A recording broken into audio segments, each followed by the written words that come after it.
भारतीय इतिहास में कई ऐसे पराक्रमी राजा हुए जिन्होंने अपनी मातृभूमि के लिए अपनी जान की बाजी तक लगा दी, लेकिन कभी दुश्मनों के आगे घुटने नहीं टेके। और जब भी हम वीर पराक्रमी राजाओं की बात करते हैं तो हमारी जुबान पर सबसे पहला नाम छत्रपति शिवाजी महाराज का आता है, जिन्होंने मुगलों के आने के बाद देश में ढलती हिंदू और मराठा संस्कृति को नई जीवन दान दिया। सन 1627 ईस्वी पूरे भारत पर मुगल साम्राज्य का आधिपत्य था। उत्तर में शाहजहां तो बीजापुर में सुल्तान मोहम्मद आदिल शाह और गोलकोंडा में सुल्तान अब्दुल्ला कुतुब शाह। डेक्कन के सुल्तान सेना के लिए हमेशा मुस्लिम अधिकारी को ही प्राथमिकता देते थे। बंदरगाहों पर पुर्तगालियों का कब्जा था और थलमार्ग पर मुगलों का अधिकार। इसलिए उत्तरी अफ्रीका और मध्य एशिया से मुस्लिम अधिकारी को ला पाना मुमकिन नहीं था और डेक्कन के सुल्तानों को हिंदू अधिकारी नियुक्त करने पड़ते थे। आदिल शाह की सेना में एक मराठा सेना अध्यक्ष थे, वीर शाहजी राजे भोंसले। शाहजी राजे सेना में उच्च पद पर आसीन थे। सन 1630 में महाराष्ट्र में जुन्नूर के समीप शिवनेरी किले में उनके और राजमाता जीजाबाई के यहाँ एक पुत्र रत्न का जन्म हुआ था। स्थानीय देवी शिवाय के नाम पर पुत्र का नामकरण हुआ था, जो आगे चलकर छत्रपति शिवाजी महाराज के नाम से विश्वविख्यात हुए। शिवाजी महाराज के पिता काफी समय से घर से दूर रहे थे, इसलिए बचपन में उनकी देखरेख माता जीजाबाई और गुरुजी दादोजी कोंडदेव जी ने की। दादोजी ने उन्हें युद्ध कौशल और नीति शास्त्र सिखाया तो जीजाबाई ने हिंदू धार्मिक कथाएं सुनाई। जब दादोजी, जिनका सन 1649 में निधन हुआ, तब उनका यह मानना था कि शिवाजी महाराज भी अपने पिता की तरह आदिल शाह की सेना में उच्च पद पर आसीन होंगे, लेकिन नियति तो कुछ और ही स्वीकार था। सन 1646 के समय भारत में किसी हिंदू शासक का अपना स्वतंत्र राज्य स्थापित कर पाने के लिए इन तीन परिस्थितियों का होना बहुत आवश्यक था। एक कि वे शक्तिशाली साम्राज्य से दूर हों, जमीन खेती के लिए अनुपयोगी हो और जंगलों से घिरा हुआ हो ताकि छापामार युद्ध कराया जा सके। ये परिस्थितियां सन 1646 में शिवाजी महाराज के लिए अनुकूल बनी, जब उन्होंने स्थानीय किसानों और मावलियों के साथ समर्थन से अपनी सेना का निर्माण किया। शिवाजी महाराज को भली भांति ज्ञात था कि किसी भी साम्राज्य को स्थापित करने के लिए किलों का होना कितना महत्वपूर्ण था।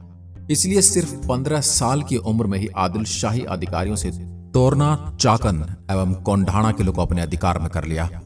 इसके बाद उन्होंने आपजी सोमदेव की सहायता से थाना, कल्याण और भिवंडी के किलों को मुल्ला अहमद से छीनकर अपने अधिकार में ले लिया। इन घटनाओं से आदिल शाही साम्राज्य में हड़कंप मच गया था। शिवाजी महाराज को रोकने के लिए उनके पिता शाहजी राजे को गिरफ्तार कर लिया गया। इसलिए शिवाजी महाराज ने अगले 7 साल तक आदिल शाह पर सीधा आक्रमण नहीं किया। शिवाजी महाराज ने इस समय अपनी सेना को बढ़ाने और प्रभावशाली देशमुख को अपनी ओर कराने में लगाया। धीरे धीरे उन्होंने एक विशाल सेना खड़ी कर ली, जिसको घुड़सवार नेताजी पालकर ने संभाल रखी थी, और पैदल सेना येसाजी कंक ने अब तक शिवाजी महाराज के पास 40 किले आ चुके थे। शिवाजी महाराज के बढ़ते प्रभाव को रोकने के लिए सन 1659 में बीजापुर की बड़ी साहिबा ने अफजल खान को 10,000 सिपाहियों के साथ शिवाजी महाराज पर आक्रमण करने का हुक्म दिया। अफजल खान अपनी क्रूरता और ताकत के लिए कुख्यात था। उसने शिवाजी महाराज को खुले युद्ध करने के लिए उकसाने के लक्ष्य से बहुत सारे मंदिर तोड़ डाले और कहीं बेगुनाह नागरिकों का कत्ल कर डाला। लेकिन शिवाजी महाराज ने चतुराई और रण कौशल का परिचय देते हुए छापामार युद्ध नीति से युद्ध चालू रखा। इस समय वे प्रतापगढ़ किले में रहे, जो कि चारों ओर से घने जंगलों से घिरा हुआ था। अंत में अफजल खान ने शिवाजी महाराज को धोखे से मारने की एक साजिश रची। उसने शिवाजी महाराज को मिलने का न्योता भेजा। जब वह मिले, अफजल खान ने अपनी मजबूत पकड़ से शिवाजी महाराज को दबाकर मारने का प्रयास किया। शिवाजी महाराज पहले से ही तैयारी कर आए थे। अपने छुपाकर रखे हुए वाघ नख से उन्होंने अफजल खान का पेट ही चीर डाला, जो कि उनसे दोगुना वजन में और विशालकाय था। इसके बाद प्रतापगढ़ की लड़ाई में शिवाजी महाराज ने अफजल खान की सेना को करारी मात दी। शक्तिशाली अफजल खान की हार से बीजापुर के सुल्तान स्तब्ध रह गए। अब की बार रुस्तम जमाम को भेजा गया।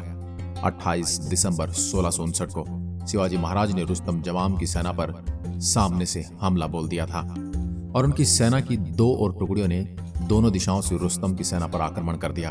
तो रुस्तम जमाम शर्मिंदाजनक स्थिति में युद्ध के मैदान से अपनी जान बचाकर भाग गया। उसके बाद सन 1660 में आदिल शाह ने अपनी सेनापति सिद्दी जौहर को शिवाजी महाराज पर हमला करने के लिए भेजा। शिवाजी महाराज पनहाला किले में थे। और सिद्दी जोहर की सेना ने किले को चारों ओर से घेर लिया। शिवाजी महाराज ने सिद्दी जोहर को मिलने का न्योता दिया और जब वह मिले आदिल शाह को संदेश में भिजवा दिया कि सिद्दी जोहर उनसे गद्दारी कर रहा है। इससे आदिल शाह और सिद्दी जोहर के बीच लड़ाई छिड़ गई, जिसका फायदा उठाकर शिवाजी महाराज अपने 5000 सिपाहियों के साथ पनहाला किले से बाहर निकल गए। इसके बाद एक जाबाज योद्धा बाजी प्रभु देशपांडे ने न सिर्फ सिपाहियों के साथ दुश्मन सेना को उलझाए रखा, जिसकी वजह से शिवाजी महाराज सकुशल विशाल गढ़ तक पहुंच गए। इस लड़ाई में बाजी प्रभु देशपांडे वीरगति को प्राप्त हुए। उनको महाराष्ट्र के इतिहास में एक महान योद्धा माना जाता है। इसके बाद बीजापुर की बड़ी बेगम ने औरंगजेब से शिवाजी महाराज को पकड़ने के लिए विनती की। उसने अपने मामा शाहिस्ते खान को 1,50,000 सैनिकों के साथ शिवाजी महाराज से युद्ध करने के लिए भेजा। शाहिस्ते खान ने अपनी विशाल सेना के बल पर पुणे पर कब्जा कर लिया और शिवाजी महाराज के निवास स्थान लाल महल पर अपना डेरा डाल दिया। शिवाजी महाराज ने चालाकी से अपने 400 सिपाहियों के साथ शादी की बारातियों के भेष में पुणे में प्रवेश कर लिया। रात के समय उन्होंने सीधे शाहिस्ते खान के ऊपर खतरनाक हमला बोल दिया।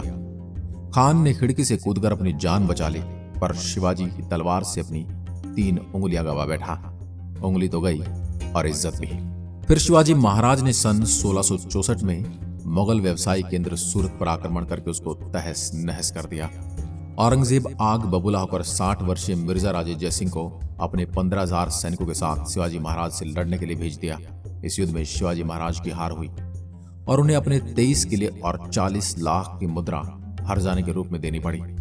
उन्हें अपने 9 वर्ष के पुत्र संभाजी के साथ आगरा जाना पड़ा। शिवाजी को नियंत्रित रखने के लिए पहले यह तय हुआ कि उन्हें मुगल दरबार में कोई पद दिया जाएगा, लेकिन औरंगजेब ने उसको बदलकर शिवाजी महाराज को घर में कैद करने का आदेश दे दिया। औरंगजेब नहीं जानता था कि यह गलती बहुत महंगी पड़ेगी। शिवाजी महाराज ने बीमारी का बहाना बना लिया और अपने स्वास्थ्य को ठीक करने के आशीर्वाद के लिए साधु संतों और फकीरों को रोजाना मिठाई और उपहार भेजने की इच्छा जताई। एक दिन खुद श्रमिक के भेष में संभाजी राजे को छुपाकर बाहर निकल आए। मथुरा, काशी, गया, पुरी के बाद गोलकोंडा और बीजापुर होते हुए रायगढ़ जा पहुंचे। 1670 तक शिवाजी महाराज ने कई लड़ाइयां लड़ते हुए अपने राज्य का बड़ा हिस्सा मुगलों से स्वतंत्र करा लिया। सन 1671 से सन 1674 तक औरंगजेब ने भरसक प्रयास किया शिवाजी महाराज को अपने अधीन करने का, लेकिन वह पूरी तरह से असफल रहा। उसने अपने उत्तम योद्धाओं जैसे दाऊद खान और मोहम्मद खान को शिवाजी महाराज से लड़ने के लिए भेजा और सबको मुंह की खानी पड़ी। और उसके साथ ही सन 1672 में आदिल शाही की मृत्यु हुई और बीजापुर सल्तनत बुरी स्थिति में चला गया। आखिर वो दिन आ गया जब कागा भट्ट ने 6 जून 1664 को पूरे उत्सवनुमा वातावरण में और परंपराओं के साथ शिवाजी महाराज का राज्याभिषेक हुआ और मराठाओं के राजा बने। और कई सदियों के अंतराल के बाद हिंदू रीतियों, तिलक, जनेऊ और वेदों के उच्चारण के बीच किसी राजा का राज्याभिषेक संपन्न हुआ।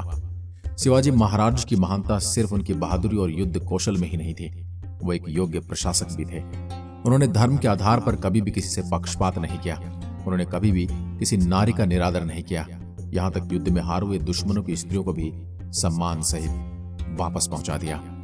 गुरेला युद्ध में और किलों का उपयोग और नौसेना का निर्माण भारत में पहली बार शिवाजी महाराज ने किया। उन्होंने 4 किलो तथा 2000 सैनिकों से शुरुआत की और उनकी मृत्यु के समय पर यह गिनती 300 किलो एवं 1 लाख सैनिकों की हो गई थी।